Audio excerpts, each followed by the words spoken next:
and welcome to this week's edition of the Morning Focus, the week ahead of the Trading Hub. Thank you for joining. So, every morning it's good to plan your day. It's very important to plan your week, really. At the beginning of the week, obviously Monday morning, the first thing I do normally is have a look at Bloomberg and check out the Bloomberg, the news, and see what's actually going on in the markets. And then I will go on to plan my week with planning out some trades, looking at see what might happen with the news and what things are coming up.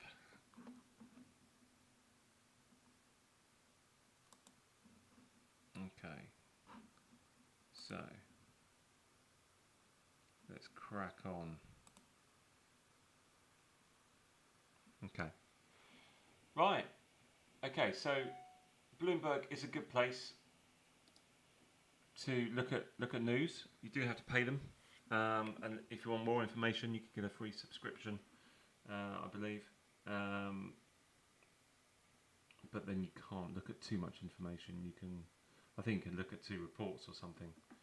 So oil set for monthly gain before OPEC Plus begins cutting output. So that's something quite interesting for the week ahead, because we have got on Wednesday, I believe, crude oil inventories. I made some money on shorting oil last week. I prefer to short oil rather than buy oil.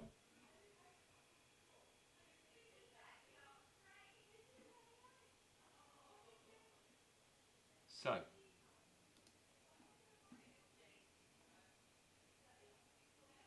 dovish FOMC would see traders scrambling to catch up surveys.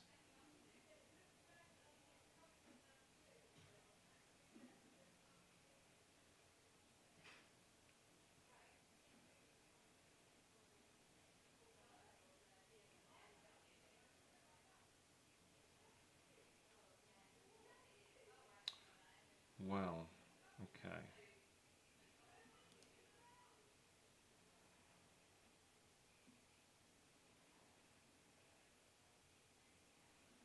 Stocks declined before earnings. Thing is, with this news with Bloomberg, it's actually in last week's news. You see, so or it's all in the past. Okay, so copper extends losses on factory slump in China. Dollar gain. Okay, well we can look at the charts as well in a bit. The first place, really, I'm really interested in is the calendar, the weekly calendar, weekly ahead. So what have we got today? There's nothing jumping out of me. Bit of orange on euro, CPI flash estimate. Okay, if you trade in the euro, that might affect the euro, but it's a yellow, so it's an orange, so it's not too bad. So really, on Tuesday we have Australian dollar, we have cash rate and RBA statement. We have more Australian dollar, RBA Gov low speaks, so that could affect the Australian dollar positively or negatively. Now the big one for me on Tuesday is 2 p.m. UK time, which is US dollar. It's ISM manufacturing PMI and JOLTS job openings. So these red items here, they're going to affect the dollar. They're going to push the dollar up, they're going to push the dollar down. And when we're talking dollar, we're talking the dollar index. Okay, so just have a quick look at the dollar index chart now. So it's called the Dixie, if you don't already know. We don't want to look at this one, we want to look at a more detailed chart. Okay, so the dollar index is basically the dollar on its own. Okay, so that's the value of the dollar. Now, technically, let's go on the daily chart here. Technically, the dollar has been cycling very nicely on the daily chart, and a bit of a kink here, but you see it's been running but it hasn't quite reached all-time highs on this peak here. So there is a possibility that the dollar has started to fail. It's driven by interest rates, inflation, this sort of thing. So I don't know. I mean, you know, it's positive again, and it's going to affect my gold trades and my silver trades. You see, gold has now dropped because dollar's getting stronger. See, so it's almost like a reversal image on the chart. But it's coming back down to my buy zone here for gold. So same with silver. I have actually got a silver trade on at the moment, but my stop loss is currently at break even. So there's a possibility that's stopped out. No, it hasn't stopped out yet. My stop loss, my buy was 18.875. So 18.875. So around about here. So I'm okay for the moment on that. Anyway, back to the news of this week. So obviously we have tomorrow a lot of dollar action happening. We also have New Zealand dollar, employment change, employment rate, and Orr speaks as well, and that is on Tuesday. Okay. Wednesday, non-farm employment change. Okay, ADP. So non-farm payrolls is actually on Friday, first Friday of the month. Non-farm employment change, unemployment rate and employment change, you see. So these figures here on Friday are significant, absolutely significant news, and you know, depending on the data that comes out in these boxes here, it potentially will be either positive for the dollar or negative for the dollar. So for my gold, I really want to see negative for the dollar, because that will push my gold up, and it will push my silver up as well, because silver normally follows gold. Not all the time, hasn't done recently that much, because but we're in a good buying position, really, I believe, for gold. So I think really I am obviously looking at the charts significantly on Friday this week. This is big for me. What do we have? Wednesday. We also have quite a lot of news on Wednesday as well for the dollar. So the FOMC statement and the federal funds rate and the FOMC press conference. So a lot of stuff happening on Wednesday as well. So we got Tuesday for the dollar. We got Wednesday for the dollar. Thursday we have CPI for CHF, which is Swissy. We have the pound, a lot of information for the pound on the Bank of England monetary policy report, with MPC official bank rate votes and an official bank rate. So that's going to affect your mortgage, or your buying power, basically, with lending. So really, with interest rates, they're going up, which is, you know, from a trading point of view, it's not good for interest rates to be going up for gold, because it'll push. If it's interest rates in the US, it'll push the dollar up. You know, which pushes gold down most of the time. 98% of the time it pushes gold down if dollar goes up. But if we look at the chart technically for the dollar,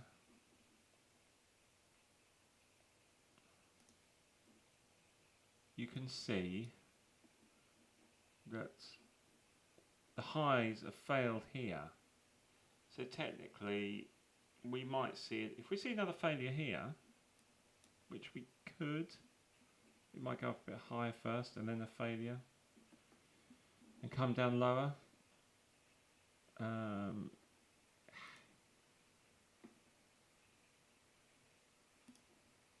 dollar has been a bit of a problem for me recently with my trading because it just is so strong, so strong.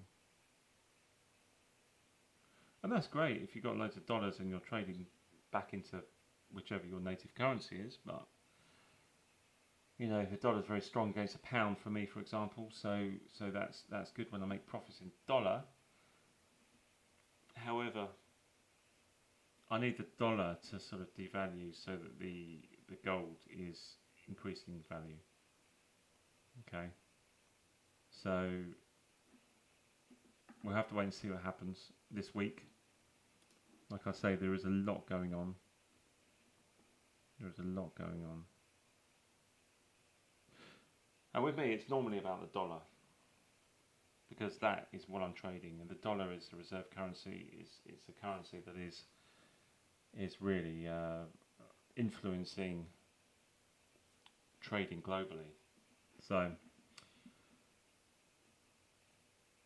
yeah, we've got lots of dollar stuff going on this week. So it's going to be a busy week. It's going to be a volatile week. Let's just go and have a look at our current trades running. So I have currently, obviously, I've got a few cryptos as well. Cryptos actually, Bitcoin has actually pumped up quite a lot over the last week. We are sort of almost we've broken out our range actually, technically. Maybe a bit of confidence is coming back to crypto after the most recent crash. So yeah, we've broken through this level technically, so we might see a bit of a bounce off this level here, but I have to wait and see.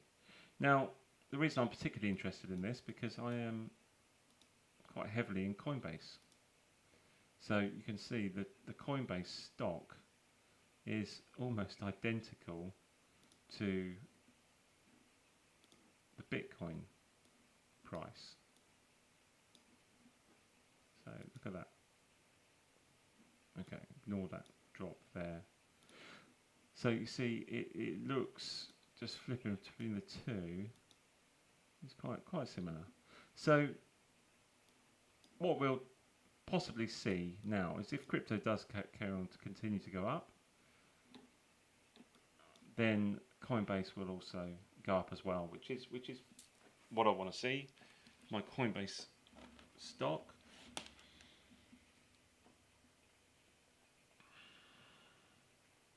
Okay, another trade that I'm in as well is natural gas.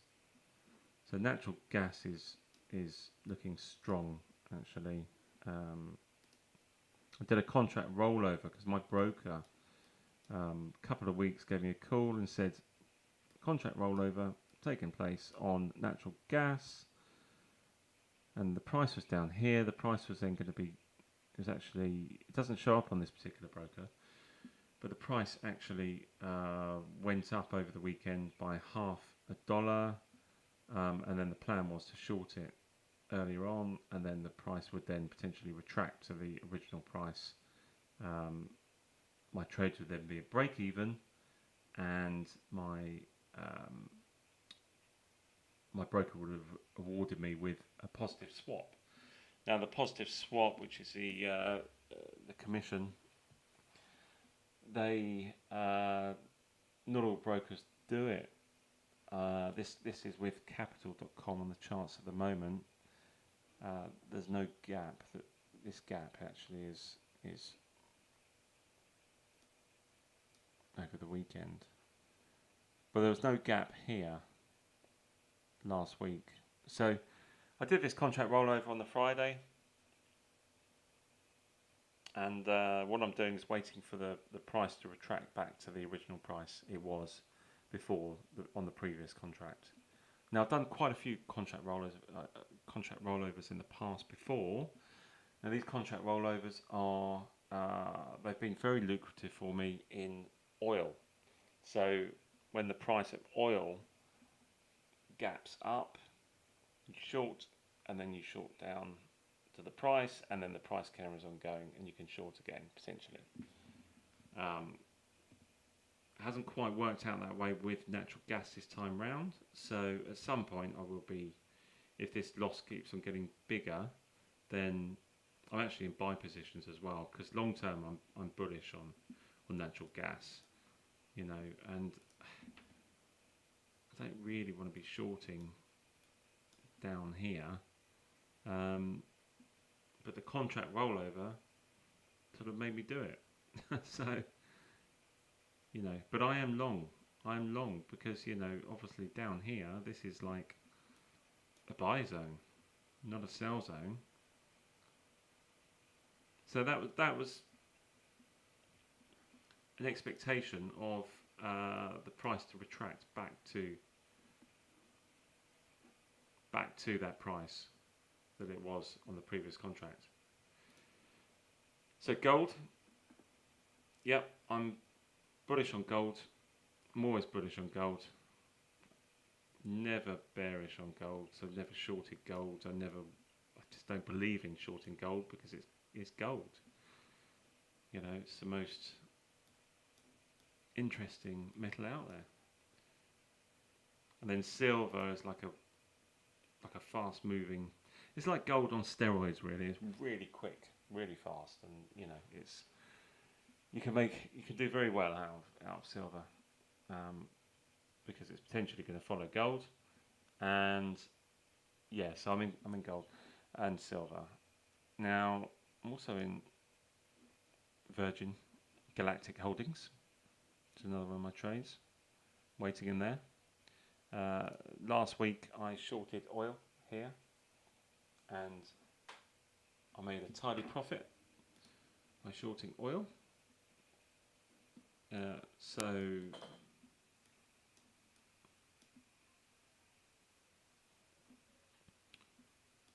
what was the reasons I went in? Okay, so I had a high test bar here on this cycle, and I just wanted to capture this move here. I didn't get it all. I got to about here, I think. So I made a bit of profit there, which was quite nice. Ford Motor Company. Now that's gone now. That's too late to get in. Waiting for a pullback on that.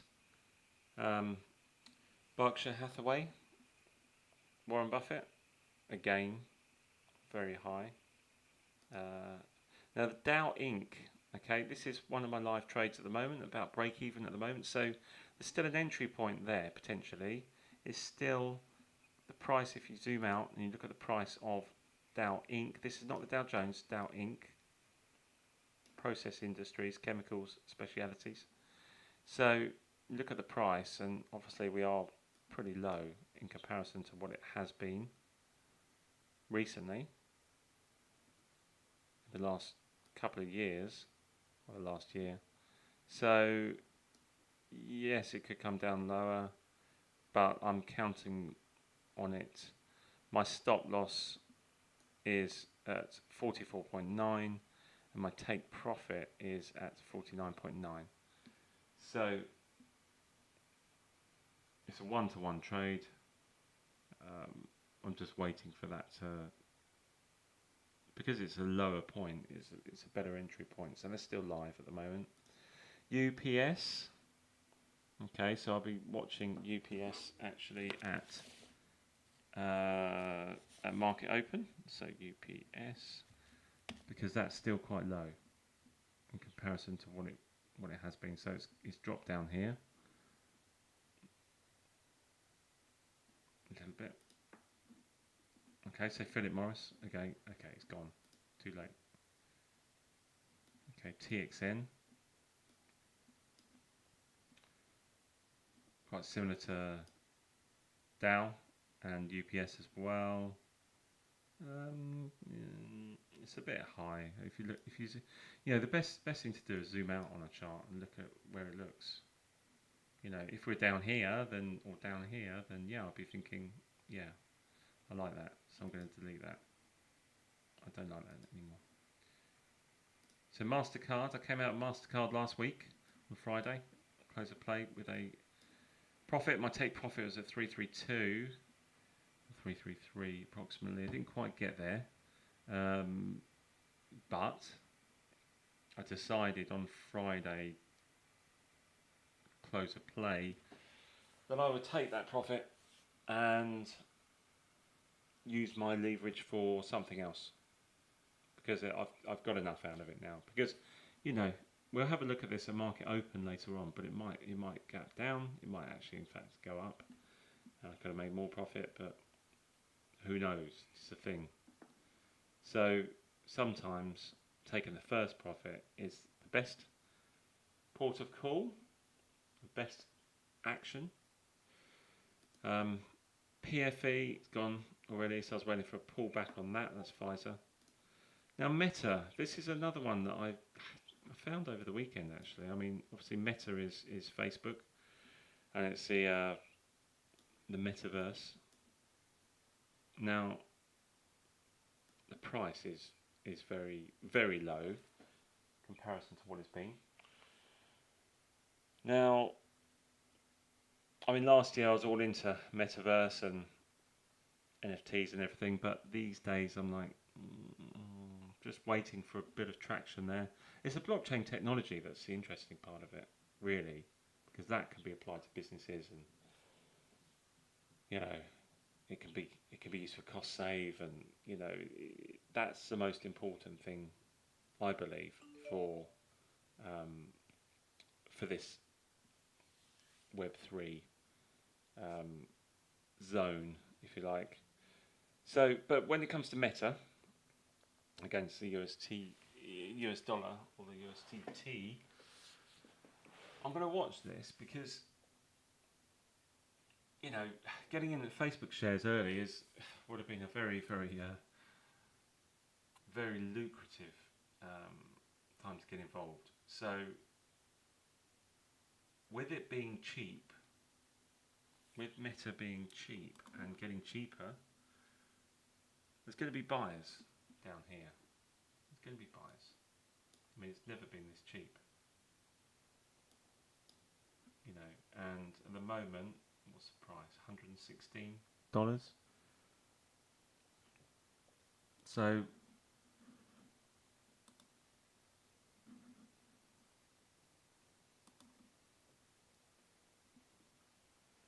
that's on my watch list as well.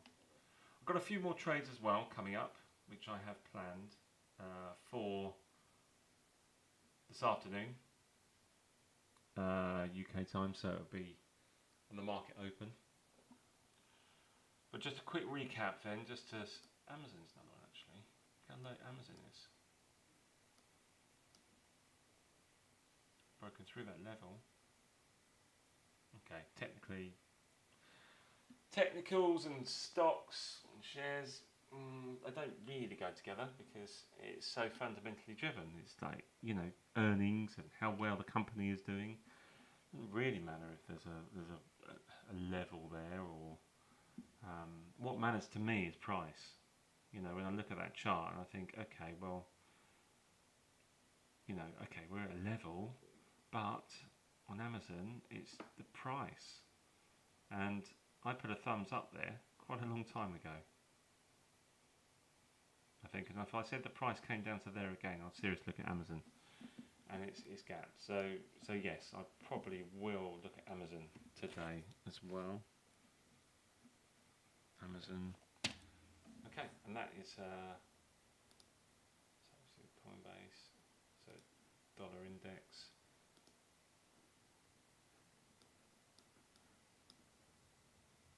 Okay, so let's just see what happens with the dollar, because that influences quite a lot of stuff. We've obviously got platinum's dropped quite a bit as well, but it's dropping only because it's on a pullback potentially.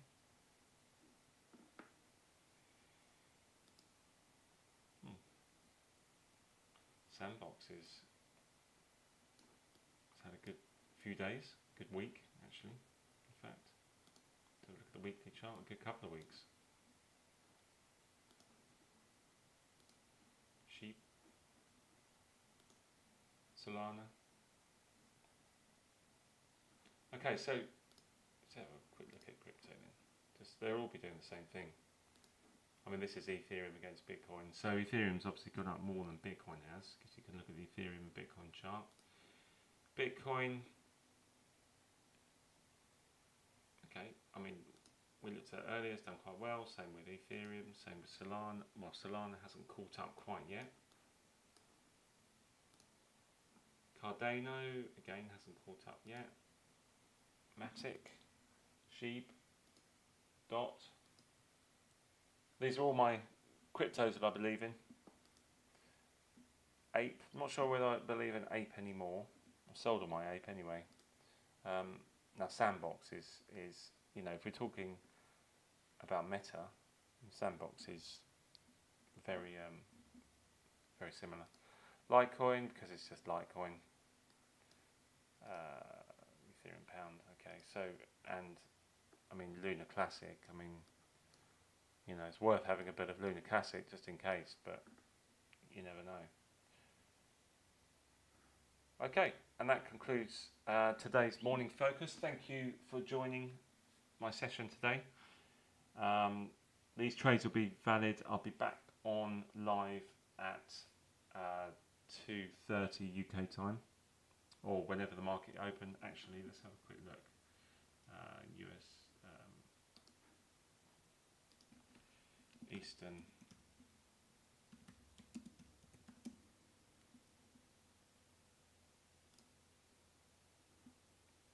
Okay, so it's so that'll be 4 hours ahead. So it'll be 1:30. So 1:30 US time. I'll be back on. Okay. Sorry, 1:30 UK time. I'll be back on. I wouldn't mind getting into another short with oil again. Something else that's on my list. With those crude oil inventories on Wednesday, I believe. Crude oil inventories. Okay, so it's not necessarily it's not a red, but it's going to potentially affect the oil price. So, not much going on today, but tomorrow at market open, this is when the markets will move, potentially. Okay, that concludes my session today. Thank you for joining. This is a morning focus. The week ahead, my name's James. Have a great day and be safe in the markets.